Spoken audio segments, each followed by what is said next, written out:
ଓଡ଼ିଆ ଗପ। ଡରୁଆ ବାଘଛୁଆ। ବଣରେ ବାଘଛୁଆଟିଏ ଥିଲା। ସେ ଭାରି ଡରୁଆ। ତାକୁ ଶିକାର କରିବାକୁ ଡର ଲାଗେ। ସେଥିପାଇଁ ବାଘ ତା ଉପରେ ରାଗିଗଲା। ତାକୁ ବଣରୁ ବାହାର କରିଦେଲା। ବାଘଛୁଆ ପାଖ ଗାଁକୁ ପଳେଇଲା।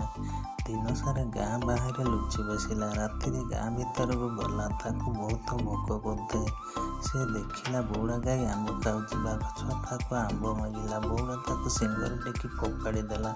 ବାଘ ଖାଇଲା କଚଡ଼ାଏ। ତାକୁ କଷ୍ଟ ହେଲା। ସେ ପୁଣି ବଉଳା ପାଖକୁ ଆସିଲା।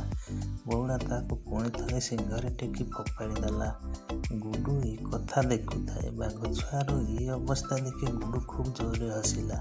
ବାଘଛୁଆକୁ ଲାଜ ମାଡ଼ିଲା। ସେ ଗୁଡୁ ପଛରେ ଗୋଡ଼ାଇଲା। ଗୁଡୁ ଘରକୁ ଯାଇ ନିଦରେ ଶୋଇପଡ଼ିଲା।